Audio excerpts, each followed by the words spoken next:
Hello everyone, welcome to Ariana closet. খুবই জোস একটা রেডিমেড 3 পিস ড্রেস নিয়ে এসেছি। ড্রেসটার মধ্যে 4টা কালার অ্যাভেলেবেল আছে। ভিডিওর শেষের দিকে আমি কালারগুলো অ্যাটাচ করে দিব। সম্পূর্ণ ড্রেসটাই চিনন সিল্ক ফেব্রিকের মধ্যে হবে। ড্রেসটার নিচের দিকে কাটওয়ার্ক বর্ডার করা থাকবে, পাশাপাশি এমব্রয়ডারি সিকোয়েন্স এবং রিয়েল মিরর দিয়ে ওয়ার্ক করা থাকবে। আর এটা সম্পূর্ণ ড্রেস জুড়ে ওয়ার্কগুলো করা থাকবে। ড্রেসটার উপরের দিকে ওয়ার্কগুলার কথা কি আর বলবো, দেখেন কি নিখুঁত এবং জোসভাবে ওয়ার্কগুলো করা আছে। আর এটার কালার কম্বিনেশনটা যা দেখেন, খুবই ওয়াও একটা লুক দিচ্ছে। এখানে এমব্রয়ডারি সিকোয়েন্স এবং মিরর ওয়ার্কের পাশাপাশি ছোট ছোট স্টোন দিয়ে ওয়ার্ক করা আছে, যার জন্য খুবই গ্লেজি এবং শাইনিং একটা লুক দেখা দিবে ড্রেসটার মধ্যে। ড্রেসটার হাতাটা লং স্লিভের মধ্যে হবে, আর স্লিভের মধ্যেও দেখেন খুবই সুন্দরভাবে ওয়ার্কগুলো করা আছে।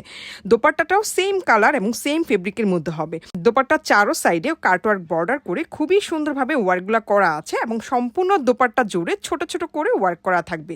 স্যালোয়ারটাও চিনন সিল্ক ফেব্রিকের মধ্যে হবে, আর অ্যাকচুয়ালি এইটা প্লাজো টাইপ স্যালোয়ার। নিচের দিকে কাটওয়ার্ক বর্ডার করে এমব্রয়ডারি এবং সিকোয়েন্স দিয়ে ওয়ার্ক করা আছে এবং সম্পূর্ণ সালোয়ার জুড়ে ছোট ছোট করে ওয়ার্কগুলো করা থাকবে। এক কথা, এটার কামিজ, প্লাজো এবং দোপাট্টা প্রত্যেকটা পার্টি খুবই হ্যাভিলি ওয়ার্ক করা আছে। রেডিমেড এই 3 পিস ড্রেসটার মধ্যে 4টা কালার অ্যাভেলেবেল আছে। একটা কালার একটা থেকে সুন্দর। সো ড্রেসগুলো অর্ডার করতে চাইলে আমাদেরকে ইনবক্স করে ফেলুন।